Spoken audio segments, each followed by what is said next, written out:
Welcome to the Explainer. I'm so thrilled you're tuning in today. We're actually going to skip our usual agenda right off the bat because I really want to preserve this massive narrative reveal about the invisible strings that are basically governing our social lives.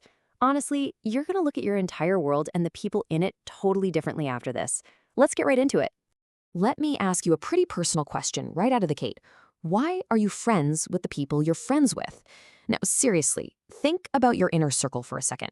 Do you genuinely believe your closest bonds are, based on shared souls, identical values, maybe some kind of cosmic alignment? Or is there a hidden geographic force quietly pulling the strings of your social life? Okay, let's dive into this. There's this absolutely fascinating concept from our source material called the accidental friend. And it turns out we very often just end up loving the people who are, well, nearby. We humans, we love to romanticize our relationships, right? But the actual science of spatial dynamics tells a much more serendipitous story. Let's take a look at the actual mechanics of how our everyday environments essentially dictate who we connect with. Enter the propinquity effect. It's a big word, but basically it's the tendency for us to form friendships with those who are physically close to us.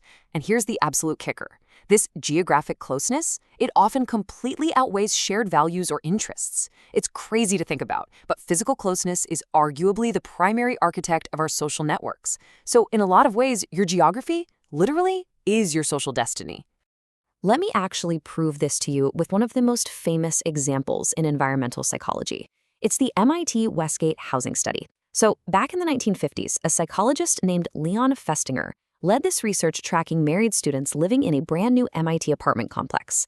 Now, the students were randomly assigned to their units, but here is where it gets totally wild. Friendships didn't primarily form based on what these students were studying or if they had shared hobbies. No. They clustered around stairwells, mailboxes, and common areas. The study basically proved that high-traffic encounters organically create wider social circles. If you lived near the stairs, boom, you had more friends. If you lived in an isolated unit at the end of the hall, well, you just had a whole lot of quiet time to study. Literally, geography dictated popularity. So why exactly does this happen? Well, it all comes down to the mere exposure effect. This is a psychological phenomenon where repeated exposure to a person actually enhances our affinity for them, completely regardless of any shared interests. It's like just frequent low-stakes visual contact, say passing someone on a stairwell every single morning. That actually builds a really deep psychological comfort and affinity over time. You don't even have to have a deep conversation at first to feel connected to them. It really just boils down to this. Familiarity breeds comfort. I want you to think about your absolute best work friend for a second. Are you close with them because you share some profound philosophical outlook on life?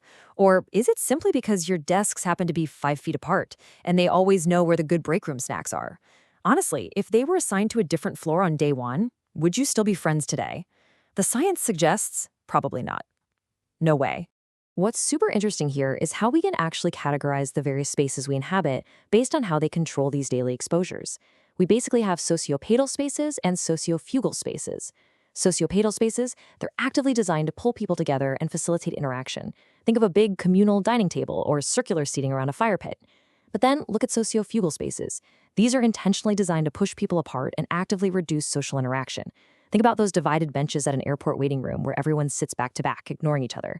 So if design can intentionally pull us together, it obviously has a dark side that can actively push us apart. Section 2. The invisible hand, when architecture turns hostile. You have highly likely seen this form of, urban mind control in your own city without even realizing what it was. We're talking about hostile architecture.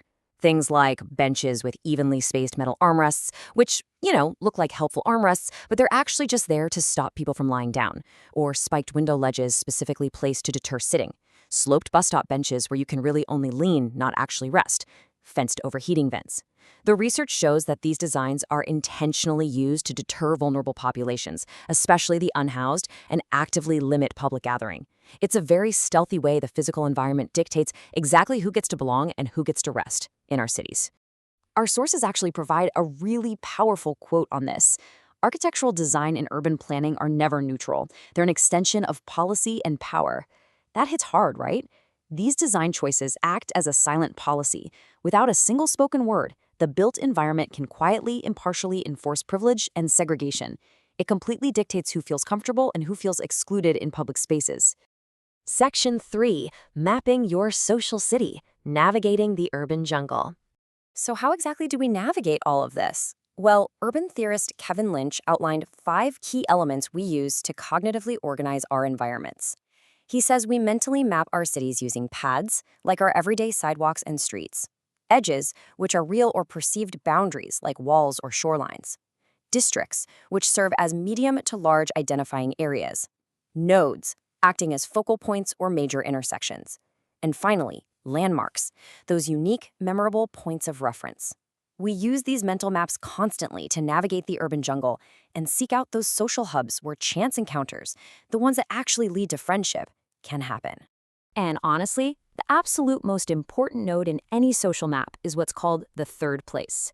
Coined by sociologist Ray Oldenburg, a third place is a social space completely separate from your home, which is your first place, and your workplace, which is your second place.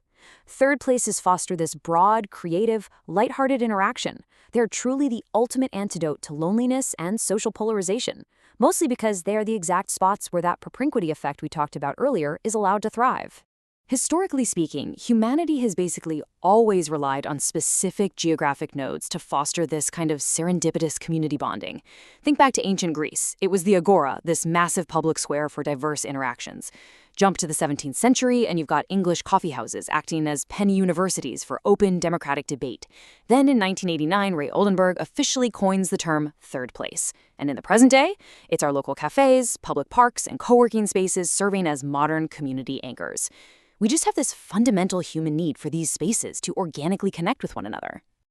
Section 4. Reclaiming connection, empowering your spatial destiny.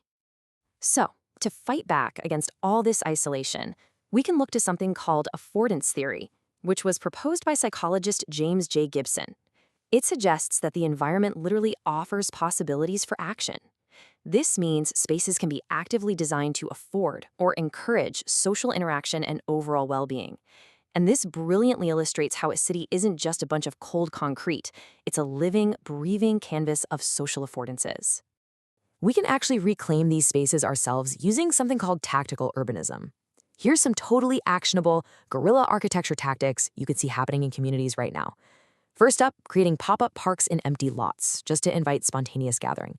Second, establishing temporary bike lanes to ensure safer, inclusive mobility for everyone. Third, literally just drawing chalk community spaces to bring design right back into public hands.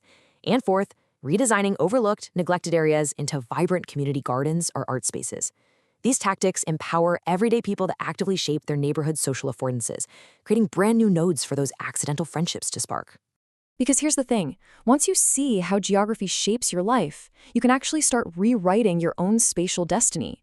You're not just a passive passenger anymore. So take a look around today.